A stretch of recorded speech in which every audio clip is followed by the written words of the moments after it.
ಸಂಭಾಷಣ ಸಂದೇಶ ಸಂಸ್ಕೃತ ಮಾಸಪತ್ರಿಕಾಯಾಂ ಪ್ರಕಾಶಿತಾನಾಂ ಬಾಲಕಥಾನಾಂ ಧ್ವನಿಪ್ರಸಾರಣಂ ಇದಂ ಬಾಲಮೋದಿನಿ ಇತಿ.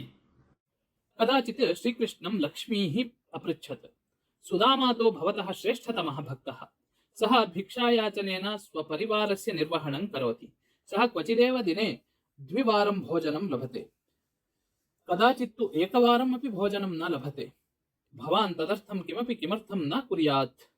तदा श्रीकृष्णः अवदत्, प्रारब्धं नाम किञ्चन तत्त्वमस्ति, तद् कस्मै अपि जनाय समयात् पूर्वं भाग्यात् अधिकं न ददाति.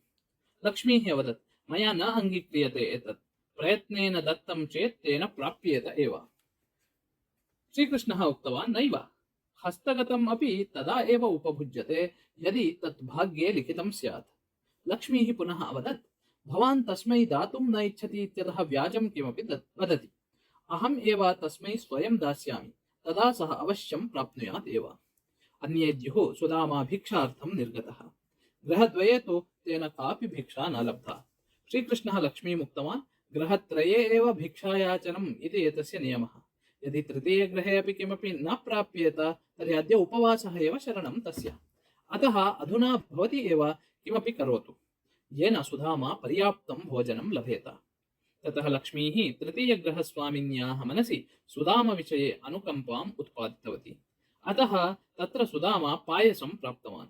किन्तु दौर्भाग्येण गृहं प्रति गमनसमये सः मार्गे एव पादस्खलनात् भूमौ अपतत्. ततः समग्रं पायसं मृत्तिकामिश्रितं सत् कुक्कुरस्य भोजनं जातम्. तत् दर्शयित्वा श्रीकृष्णः अवदत्, पश्य, तस्य पायसस्य प्रीतिः कुक्कुरस्य ललाटे लिखिता आसीत्. अतः एव उच्यते, भाग्ये यत् लिखितं ततः अधिकं समयात् पूर्वं न कोऽपि लभते इति.